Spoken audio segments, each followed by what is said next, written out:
여러분 안녕히 주무셨습니까? 참 좋은 아침입니다.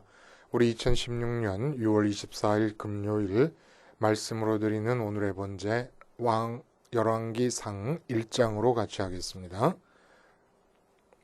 1절부터 53절까지 있습니다. 그래서 우리는 좀 내려가서 22절부터 31절까지 같이 읽겠습니다. 시작. 밧세바가 왕과 말할 때에 선지자 나단이 들어온지라. 어떤 사람이 왕께 말하여 이르되 선지자 나단이 여기 있나이다 하니 그가 왕 앞에 들어와서 얼굴을 땅에 대고 왕께 절하고 이르되 내 주 왕께서 이르시기를 아도니아가 나를 이어 왕이 되어 내 왕위에 앉으리라 하셨나이까. 그가 오늘 내려가서 수소와 살찐 송아지와 양을 많이 잡고 왕의 모든 아들과 군 사령관들과 제사장 아비아다를 청하였는데 그들이 아도니아 앞에서 먹고 마시며 아도니아 왕은 만세수를 하옵소서 하였나이다. 그러나 왕의 종 나와 제사장 사독과 여호야다의 아들 브나야와 왕의 종 솔로몬은 청하지 아니하였사오니 이것이 내 주 왕께서 정하신 일이니까. 그런데 왕께서 내 주 왕을 이어 그 왕위에 앉을 자를 종에게는 알게 하지 아니하셨나이다. 다윗 왕이 명령하 이르되 밧세바를 내 앞으로 부르라 하매 그가 왕의 앞으로 들어가 그 앞에 서는지라. 왕이 이르되 내 생명을 모든 환난에서 구하신 여호와께서 살아 계심을 두고 맹세하노라. 내가 이전에 이스라엘의 하나님 여호와를 가리켜 네게 맹세하여 이르기를 네 아들 솔로몬이 반드시 나를 이어 왕이 되고 나를 대신하여 내 왕위에 앉으리라 하였으니 내가 오늘 그대로 행하리라. 밧세바가 얼굴을 땅에 대고 절하며 내 주 다윗 왕은 만세 수술을 하옵소서 하니라. 좀 길지만 여러분 아주 내용이 흥미진진합니다. 그러니까 한번 꼭 다 읽어보시기를 바라고, 오늘 우리가 함께 읽은 말씀 중심으로 세계 최고의 지식 하나에 생을 걸자라는 제목의 하나님 말씀 증거합니다. 세계 최고의 지식 하나에 생을 걸자. 세계 최고의 지식, 그런 게 과연 있을까요? 분야별로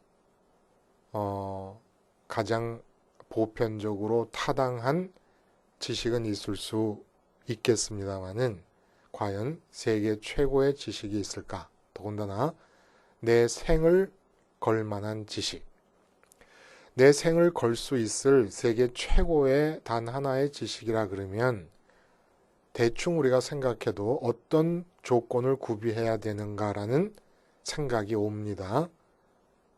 어떻게 해야 됩니까? 우선 실질적으로 내게 유익이 되어야 합니다. 그래야 생을 걸 수 있지 않겠습니까? 유익이 된다는 것은 무엇입니까? 실질적으로 그 지식을 따르면 내게 알맹이가 꽉 찬 만족함과 기쁨이 주어져야 된다는 거지요. 그게 유익이 되겠습니다. 그 다음에 또 생을 걸 수 있을 만한 세계 최고의 단 하나의 지식이 되려면은 또 어떤 조건이 있어야 됩니까? 우리가 생을 살려면 얼마나 다양한 문제들이 우리 앞에 다가오고 또 우리가 전혀 예측할 수 없는 상황들이 주어집니까? 근데 이 단 하나의 지식이 과연 이 모든 다양한 국면과 상황들을 돌파할 수 있게 하는 지식이겠는가 라고 하는 우리의 의심을 충족시킬 수 있어야, 대답해 줄 수 있어야 이게 세계 최고의 지식이며 우리의 생을 걸 만한 지식이 아니겠느냐 하는 겁니다. 그럼 이런 지식이 여러분 무엇일까요? 뉴턴이 3대 발견을 합니다. 3대 법칙을 또 만들어냅니다. 여기에 있을까요? 아니죠. 빛이 입자로 되어 있다. 사과나무가 떨어지는 걸 보니까 관성이라는 게 있다.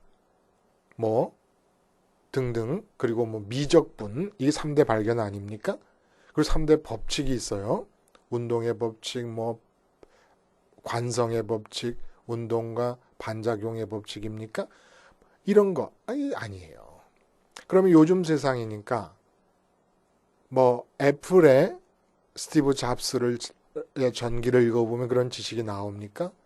아니면 워렌 버핏의 이 투자의 방법론을 읽다 보면은 깨닫게 됩니까? 아니라는 거예요. 다 아니라는 거예요. 워렌 버핏이 돈 투자하는 거 말고 다른 방면에도 이렇게 탁월할 수 있겠습니까? 근데 돈과 관계되는 일뿐만 아니라 다른 모든 분야에 있어서도 우리가 생을 걸 만한 단 하나의 지식, 그것이 무엇일까? 그게 바로 너무 우습게 들릴지 모르겠습니다만은 죄를 아는 지식입니다. 죄가 무엇인가를 아는 지식이라는 거예요. 이렇게 말하면 많은 분들은 잠언의 말씀을 기억하면서 하나님을 경외하는 것이 모든 지식의 근원이다라고 말씀하시지 않으셨느냐? 그러면 하나님을 아는 지식이라야 되지 않느냐? 맞아요. 근데 기왕의 타락한 세상에서 하나님을 경외하는 것이 어떻게 가능합니까? 죄를 알므로써 가능하다는 거예요. 그럼 또 어떤 사람이 이렇게 반문할 수 있어요. 십자가 복음을 아는 것이 세계 최고의 지식이 아니겠는가? 맞아요. 그러나 십자가 복음이 의미 있는 것으로 받아들여지고 생활화되려면 죄에 대한 지식이 반드시 전제되어야 됩니다. 왜 교회가 십자가를 생활화하지 않습니까? 왜? 죄에 대한 지식이 없기 때문이에요. 죄에 대한 지식이 있으면 십자가를 생활화한다는 것은 특별한 일이 아닙니다. 당연한 귀결입니다. 그 십자가 생활화를 통해서만 하나님을 올바로 경외할 수 있고 하나님께 갈 수 있고 하나님을 사랑할 수 있고 하나님을 가질 수가 있는 겁니다. 근데 하나님을 경외하는 것과 십자가 복음을 아는 이 모든 것이 죄를 아는 지식에서부터 나온다는 거예요. 그래서 어거스틴이 내가 죄인이라고 하는 사실이 제2의 복음이다라고 말한 이유가 있지요. 이거 모르면 아무 의미가 없다는 거지요. 여러분, 너무나 많은 지식이 범람하고 있어요. 그래서 우리는 그 지식을 갖지 못해서 우리 삶이 이렇게 부족한 것 아닌가, 뒤처지는 것 아닌가 염려하고 걱정도 합니다. 그러나 분명히 알아둘 것은 우리가 알아야 될 지식은 한 가지밖에 없어요. 죄에 대해서 아는 겁니다. 죄에 대해서 알고 그러면 십자가 복음을 알고 그러면 하나님을 압니다. 여기서 우리가 알아야 되는 것은 끝나는 거예요. 알아야 된다는 게 뭐예요? 지속적으로 그 지식을 활성화시켜야 될 것은 그것뿐이라는 겁니다. 그 다음에 아무것도 활성화돼서 지속적으로 유지될 필요가 없는 것들이에요. 그때그때 필요한 대로 동원되면 되는 지식들 뿐입니다. 온 세상의 지식들은. 자, 오늘 본문이 무슨 얘기를 하는 겁니까? 드디어 열왕기상이 시작되면서 솔로몬이 왕으로 이제 등극을 하는 이야기가 나옵니다. 근데 순조롭지가 않아요. 아도니아라고 하는 다윗 왕의 아들 중에 넷째 아들이 있습니다. 통틀어서 아들 전체, 어머니가 누군가를 막론하고 통틀어 네 번째 아들 아도니아가 있는데 오늘 본문을 보면은 그 아도니아가 압살롬에 준하는 수려한 용모를 가지고 있고 그리고 6절에 그 아버지 다윗이 그가 하는 일에 대해서 너 왜 그렇게 하였느냐라고 핀잔한다든지 꾸지람을 줘본 적이 없다는 거예요. 한 번도. 생애 한 번도. 이건 뭘 뜻하느냐 하면 자식 교육에 아버지가 태만했다라고 하는 걸 말하려는 게 아니라 아도니아의 인간됨을 한 측면이라도 드러내려고 하는 겁니다. 근데 다윗 왕이 아버지의 입장으로 아도니아를 볼 때 그 아도니아가 하는 행동들에 있어서 굳이 꼬집어 왜 이렇게 했느냐라고 나무랄 수 있는 일이 없었다는 거예요. 그러니까 아도니아의 인격이 이 인간 세상적 기준으로 볼 때 문제가 없고 하자가 없었다는 겁니다. 그래서인지는 모르지만은 다윗 아버지의 군대 장관, 군대 총사령관 요압이 아도니아를 밉니다. 분명히 다윗 왕은 앞에서 이전에 마음으로 또 비공식적으로 밧세바가 낳은 넷째 아들 솔로몬을, 다섯 번째 아들이죠. 첫째 아들은 죽었으니까 이 솔로몬을 왕위에 앉힐 것이라는 결정을 드러냈습니다. 공식적으로 공포를 안 했을 뿐이지. 근데 군대 장관, 총사령관 요압이 이 아도니아에게 붙고 두 명의 대제사장, 그 다윗 시대에는 우여곡절 끝에 대제사장이 두 명이 있게 생겼어요. 아비아달이 또 그 사람에게 붙습니다. 그리고 유다 지파의 유력자들이 아도니아에게 또 붙습니다. 그 정도로 국가의 VVIP들에게 인정을 받을 수 있을 만큼 신뢰가 가는 인물이었다는 것을 뜻하고 이 사람 아도니아가 솔로몬의 상대역으로 나옵니다. 그래서 아도니아가 아버지가 솔로몬을 왕으로 정했다고 하는 사실을 알고 있지만 이 아버지 왕의 뜻을 거스리면서 자기가 왕이 되었다는 것을 선포하게 되고 이 사실을 알게 된 나단 선지자가 주도적인 역할을 하면서 밧세바를 먼저 다윗에게 보내고 그리고 뒤따라가서 나단 자기 자신이 들어가고 해서 솔로몬을 왕위로 세우겠다고 했던 그 결정이 어떻게 이렇게 실현되지 않고 있는가를 상기시키고 다윗에게, 다윗도 모르는 사이에 넷째 아들 아도니아가 요압 장군과 제사장과 유다 지파의 유력자들을 끌고 가서 왕이라고 선포를 하고 있다라는 사실을 일깨워주면서 다윗이 솔로몬을 왕위에 즉위시키는 이야기가 나옵니다. 근데 오늘 본문이 재밌는 것은 뭐가 재밌느냐 하면은 밧세바 우리아 사건 있지 않습니까? 40년 동안 왕위에 앉아서 나라를 다스리는 통치기간 중에 유일하게 다윗의 왕된 신분보다 죄인된 신분이 두드러졌던 사건이 밧세바 우리아 사건입니다. 우리가 바로 앞에 읽었던 인구계수 사건은 다윗의 독자적인 신앙적 인격적 흠이 드러났다기보다는 백성을 다스리는 왕의 입장으로서 백성과 유기적인 연관성 안에서 하나님의 섭리 속에서 정말 그 사탄의 충동이 일어나고 하나님의 허락하심 하에서 그래서 죄를 짓게 된 것이기 때문에 다윗의 개인적인 흠이라고 말하기는 곤란해요. 백성과 연관된 이 관계 안에서 일어난 일이었다 그러면 개인적으로 드러낸 죄악된 모습은 유일한 겁니다. 다윗이 성군이라고 불릴 정도로 살아계신 하나님 제1주의로 살았기 때문에 이 밧세바 우리아 사건은 더욱더 뚜렷하게 그 윤곽을 우리에게 드러내는 거예요. 네로나 폭군 연산군이나 광해군이 밧세바 우리아 사건 비슷한 사건들을 범했다고 해도 그들에게는 특별히 그것이 새삼스럽게 죄악이라고 말할 것도 없는 상황이다 이겁니다.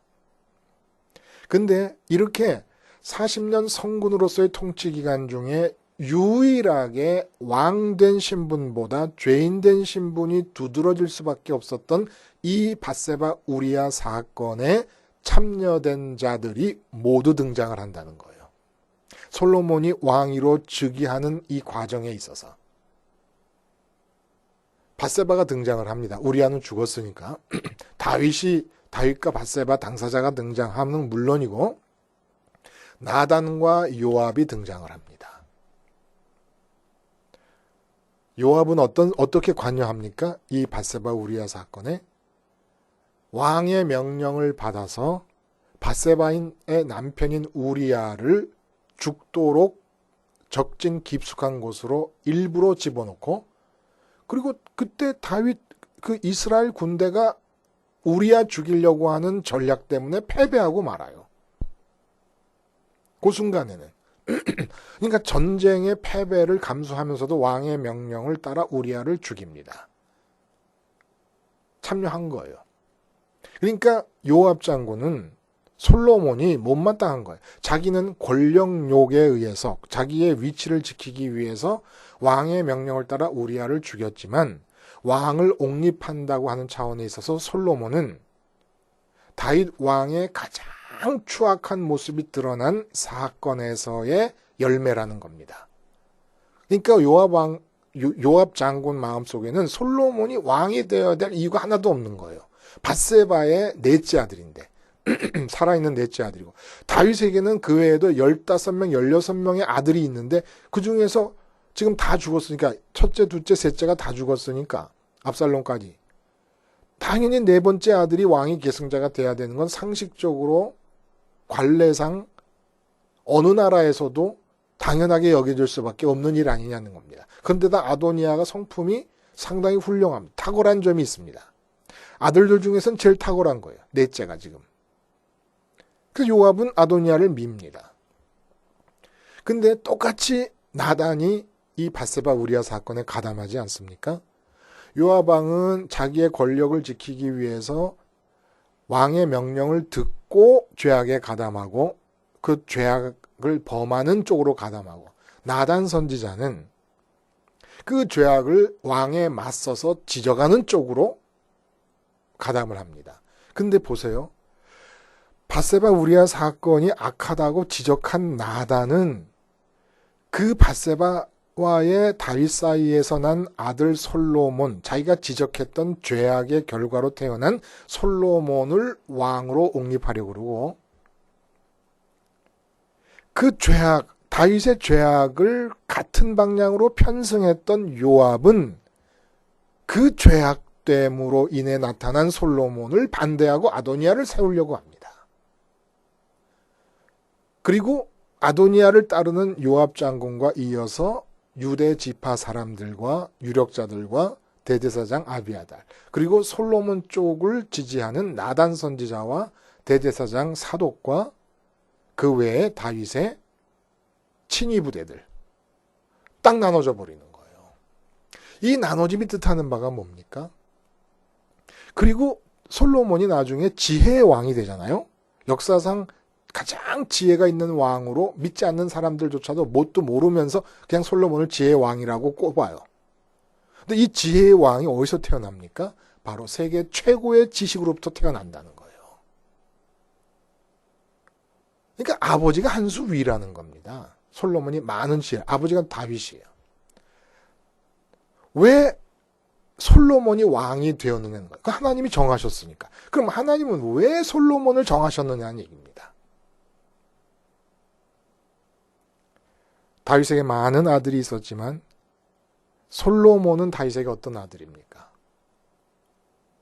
자기 생에 가장 추악한 모습이 드러났던 그 결과로 태어난 아들입니다.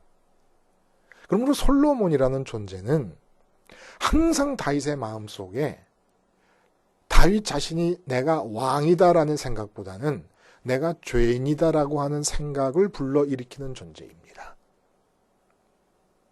심지어는 성경은 어디까지 이 다윗의 죄인됨을 끈질기게 물고 늘어지냐면, 신약 성경에 와가지고 마태복음에서 아브라함과 다윗의 자손 예수 그리스도의 계보다 하고 마태복음이 시작되지 않습니까?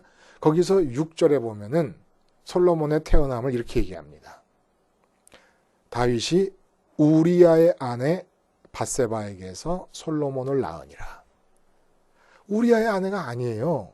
우리아의 아내에게서 낳은 아들은 첫째 아들로서 죽었어요. 밧세바가 낳은 첫 번째 아들로서. 그리고 세 아들을 낳고 정식으로 다윗의 아내가 돼가지고 세 아들을 낳고 네 번째로 낳은 게 솔로몬입니다. 근데 성경은 마치 요즘 악플러들이 인터넷에 악플을 다는 것 같은 의도라도 가진 것인 양 그 옛날에 다지난 이야기를 들춰내서 우리아의 아내에게서 솔로몬을 낳았다고 얘기를 해버립니다. 그러니까 솔로몬이라고 하는 왕, 이 왕은 하나님께서 다윗 언약, 메시아의 출현을 예고하시는 뜻을 담고 있는 다윗 언약을 성취하는 고리예요. 고리, 솔로몬이.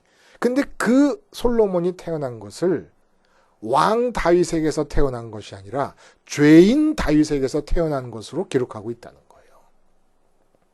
그리고 다윗이 솔로몬과의 관계에서 특별히 자기 자신을 죄인으로 보고 있기 때문에 하나님이 솔로몬을 택하셨다는 것을 우리에게 얘기해주고 있는 겁니다. 이 사실을 우리가 어떻게 알 수 있습니까? 앞에 밧세바 이야기를 통해 알 수 있어요. 밧세바가 아니라 그 아비삭. 1절부터 6절까지입니까? 무슨 얘기가 나요?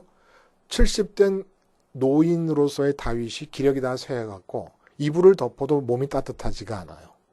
그러니까 신하들이 염려가 돼가지고 그 당시에 이렇게 사용되었던 의술이 있는데 젊은 혈기가 왕성한 아가씨를 잠자리에 들여보내서 체온을 거기서부터 받는 거지요. 따뜻한 기운을 받아서 몸의 건강을 유지하는 그런 의료술이 있었던 것 같아요.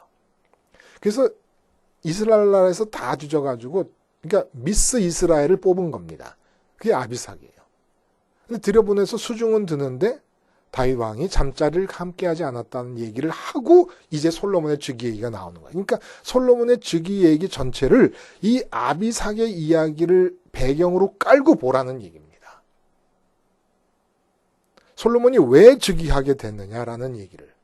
왜 솔로몬을 하나님은 택하셨느냐. 그 많은 아들 중에서.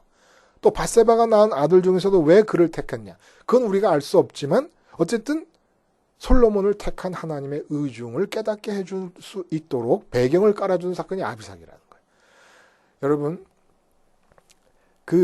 이 남녀의 성 문제를 전문적으로 연구하시는 박사님들 얘기 중에 남자는 숟가락 들 힘이 있으면 여자를 생각한다라는 그런 말을 하는 걸 들었어요. 참 대단하죠. 그러니까 기력이 쇠했기 때문에 아비삭과 잠자리를 같이 하지 않은 게 아닙니다. 자기 몸이 추운데도 불구하고 사실은 밧세바 사건과 비교하라는 것인데 밧세바 사건 때 못지않게 지금 여자가 필요한 순간입니다. 다윗에게. 밧세바 때는 욕정으로 여자가 필요했지만 지금은 합당하게 합법적으로 여자가 필요한 시점입니다. 근데 잠자리를 같이 하지 않습니다. 밧세바 사건과 비교해 보라는 거예요. 뭐가 문제입니까? 죄가 뭡니까? 마음의 밧세바를 들여놓은 것이었어요. 마음의 밧세바를 들여놓고 들여놓은 밧세바를 손에 쥐려 하고 손에 쥐려 할 때 방해되는 우리아를 제거하는 밧세바 우리아 패턴이 바로 죄악입니다. 이걸 아는 것이 중요하다는 거예요.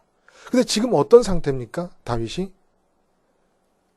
70이라서 여자와 잠자리를 같이 하지 않는 게 아닙니다. 몸은 늙어 기운이 없고 춥지만은 마음이 하나님으로 가득 차 있는 상태라는 겁니다. 그 아름다운 젊은 여자를 옆에 두면서도 잠자리에 끌어들이지 않아도 될 수 있을 만큼 마음이 살아계신 여호와 하나님으로 충만한 상태인 것을 말해주는 것입니다. 그리고 이 배경하에 지금 이 솔로몬의 즉위를 보라는 거예요. 하나님께서 좋아하셔서 택하시고 역사하시는 그 통로가 어디냐는 겁니다. 사람이 죄가 무엇인지를 알 때 하나님은 그 죄가 무엇인지를 아는 사람의 인격을 통로 삼아서 이 세상에서 당신의 뜻을 이루어 나가신다는 거예요. 그 당신의 뜻을 이루어 나가신 하나님 안에 하늘과 땅을 창조하신 지식이 들어있고 하늘과 땅을 창조하신 능력이 들어있고 우리를 우리보다 더 사랑하시는 사랑이 들어있습니다. 그러니까 우리가 갖고 있는 지금의 능력, 지금의 힘을 어디다 쏟아야 됩니까? 죄를 아는 지식으로 삶을 사는데 다 쏟아내는 거예요. 왜냐하면 죄를 아는 지식이 있으면 하나님은 글로 들어오시니까. 다윗에게 죄를 상기시켜주는 존재인 솔로몬. 언제나 밧세바를 기억하며 내 생의 최악의 죄악을 하나님 앞에 드러냈던 순간임을 기억하고 있는 다윗. 그 죄를 아는 다윗의 지식을 통해서 지혜의 왕 솔로몬이 왕으로 등극합니다. 여러분, 왜 십자가를 생활하지 않습니까? 십자가가 뭐예요? 하나님의 아들이 내려오셔서 나를 대신해서 죽으신 사건이에요. 내 생에 일어날 수 있는 사건 중에 이보다 더 큰 사건은 없습니다. 근데 왜 생활하지 않아요? 죄를 모르기 때문에. 죄가 뭡니까? 밧세바 우리아 패턴이 죄예요. 이걸 모르는 거예요. 장로님이 사업하면서 돈 많이 벌어야 되겠다고 밧세바라는 자리에 돈이 들어옵니다. 밧세바 대신에. 그 많은 우리아들이 있어요. 그걸 제거해 나갑니다. 그런데 모르는 거예요. 그게 죄인지를 모르는 겁니다. 밧세바 대신에 자식이 들어왔습니다. 자식을 잘 길러내려고 합니다. 장애들이 생기니까 우리아라는 장애들을 제거해 나가. 그게 죄악인데 그걸 모르는 거예요. 그러니까 십자가를 생활할 수가 없고 하나님의 뜻이 통로 삼아 내려올 수가 없는 겁니다. 우리가 갖고 있는 능력과 지식과 모든 지혜를 총동원해서 우리의 삶을 반보 진전시키려고 진땀 흘릴 게 아니라 우리가 갖고 있는 모든 힘을 다 죄를 아는 지식에 투자하는 겁니다. 그게 뭐예요? 내 마음에 지금 하나님 말고 다른 것이 들어와 나를 생각하게 하고 그것을 갖고 싶어 하고 소원하게 하면 그 순간에 빨리 십자가를 붙잡아서 밧세바가 들어온 내 마음을 죽이는 겁니다. 그러니까 밧세바 사건은 간음과 살인 사건이 아니에요. 간음과 살인은 결과로 나타난 열매지 제1계명을 어긴 겁니다. 나 외에 다른 신을 섬긴 거예요. 다른 신을 어떻게 섬깁니까? 그거 있으면 내가 기쁠 수 있고 만족할 수 있을 거라고 믿는 그것이 바로 신이에요. 신. 근데 하나님 말고 다른 것에서 기쁨을 얻으려고 하니까, 만족을 얻으려고 하니까 제1계명을 어긴 것이지요. 제1계명을. 그런데다가 그렇게 되면 반드시 하나님의 이름을 내가 얻고 싶은 밧세바인 돈을 벌려고 동원하게 되니까 망령되이 일컫게 되는 거예요. 하나님의 이름도. 우상시하는 것도 다 마찬가지로 이어져 내려오는 거죠. 그러니까 우리 생을 걸 수 있는 생의 단 하나 절대 유일의 지식이 뭡니까? 죄를 아는 지식이에요. 내 마음에 지금 하나님이 들어와 계셔서 하나님을 생각하고 있느냐? 아니면 이 세상 땅의 것을 생각하고 있느냐? 이것이 죄인 줄 알면 십자가 생활을 하지 않을 수 없고 이 죄를 아는 지식에 내 인생에 있어서 모든 상황, 모든 순간을 이 지식 하나에 걸어버리는 겁니다. 왜? 이 지식을 알 때 하나님이 내 그 지식을, 죄가 무엇인가를 알고 있는 지식의 통로를 통해서 내려와 역사하시는 것이니까. 하나님이 역사하실 때는 하나님의 지혜와 지식으로 역사하시냐. 내가 지식을 많이 갖고 내가 지혜를 많이 가져야 될 필요가 없고 내 능력이 나타날 필요가 없는 겁니다. 세계 최고의 지식으로 인생을 걸고 살아가시기를 바랍니다. 기도하시겠습니다. 하나님 아버지, 세계 최고의 절대 유일의 지식에 우리의 전 인생을 걸게 해 주시옵소서. 예수님의 이름으로 기도하옵나이다. 아멘.